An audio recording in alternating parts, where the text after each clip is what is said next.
तो चलिए आज बात करते हैं एक ऐसे जबरदस्त रेस्क्यू मिशन की जिसकी कहानी पूरी की पूरी अफरा तफरी से भरी हुई है। और ये सारी कहानी हमें एमआर इंडियन हैकर के व्लॉग से पता चलती है।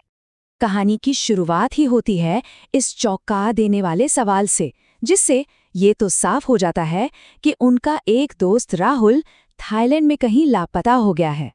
तो पता चलता है कि राहुल को उसके ही साथ घूमने गए दोस्तों ने वहीं अकेला छोड़ दिया। अब उसके पास ना तो पैसे थे और ना ही घर वापस आने का कोई जरिया, और इस वजह से इंडिया में बैठे उसके दोस्तों के बीच एक बड़ी मुसीबत खड़ी हो गई थी। जब उसे वापस लाने की बात हुई तो एक दोस्त का रिएक्शन तो बड़ा ही सख्त था।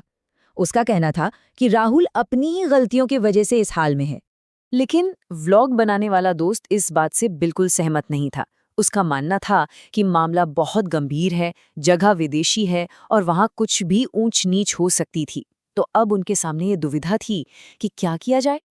और बस फैसला हो गया। टीम ने तुरंत राहुल को बचाने की तैयारी शुरू कर दी, और सबसे मुश्किल काम था उसी रात की फ्लाइट बुक करना। पर उनके सामने तुरंत एक बहुत बड़ी मुश्किल आ खड़ी हुई। पता चला कि उस दिन की तो सारी फ्लाइट्स पहले से ही फुल है। अब थाईलैंड पहुंचना नामुमकिन सा लग रहा था। तब नरेटर को अपना थोड़ा रुतबा इस्तेमाल करना पड़ा। उसने अपने दोस्त से कहा कि ट्रैवल एजेंट को फोन करके इसे एक इमरजेंसी सिचुएशन बताए। और फिर क्या था, जो काम नहीं हो रहा था वो फौरन हो गया। और ये दिखाता है कि वो लोग अपने दोस्त को लेकर कितने सीरियस थे। इस जल्दबाजी में टिकट बुक करने का खर्चा भी बहुत आया, करीब करीब 1 लाख रुपये से भी ज्यादा। तो चलिए अब चलते हैं सफर पर। टीम फटाफट एयरपोर्ट के लिए निकलती है। उन्हें ये अच्छी तरह पता था कि वो एक ऐसी जगह जा रहे हैं जहां आगे क्या होगा किसी को नहीं पता। निकलने से ठीक पहले सबने एक साथ बैठकर आखिरी बार घर का खाना खाया, मानो एक नए कल्चर में जाने से पहले ये अपनेपन का आखिरी एहसास हो। और ये स्लाइड ना बड़ा मजेदार कॉन्ट्रास्ट दिखाती है। एक तरफ घर का खाना और दूसरी तरफ थाईलैंड, जहाँ के खाने के बारे में वो सोच रहे थे। मेंढक, मगरमच्छ, कॉकरोच, बिच्छू, मतलब जमीन आसमान का फर्क। सफर के दौरान नैरेटर इस पूरी सिचुएशन के बारे में सोचता है और वो अपने देखने वालों से भी ये सवाल पूछता है कि आखिर इस सारे गड़बड़ी के लिए असल में जिम्मेदार कौन है। खैर 5 घंटे की लंबी फ्लाइट के बाद टीम सुबह 4:30 बजे थाईलैंड पहुंचती है। थके हुए तो बहुत थे, पर अब उन्हें वहां की ऑफिशियल एंट्री प्रोसेस से गुजरना था। मतलब किसी भी नए देश में आने पर जो भी फॉर्मेलिटीज होती है ना, वो सब पूरी करनी थी।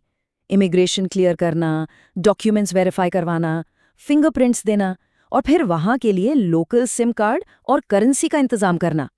तो जब ये सारे काम निपट गए तब जाके वो लोग फाइनली एयरपोर्ट से बाहर थाईलैंड की धरती पर कदम रखते हैं, अपने मिशन को शुरू करने के लिए एकदम तैयार।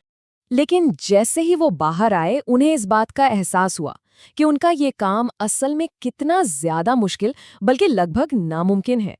नैरेटर खुद मानता है कि यहाँ उनसे एक बहुत बड़ी गलती हो गई, एक ब्लंडर।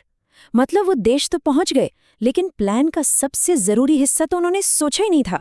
उन्हें अचानक ये ख्याल आता है कि उनके पास तो राहुल से कांटेक्ट करने या उसे ढूंढने का कोई तरीका ही नहीं है। थाईलैंड कोई छोटा मोटा शहर तो है नहीं, एक पूरा देश है। राहुल का इंडियन सिम बंद, और अब तो उनके खुद के इंडियन सिम भी बंद हो चुके थे। सबके पास नए लोकल नंबर थे जो किसी को पता ही नहीं थे।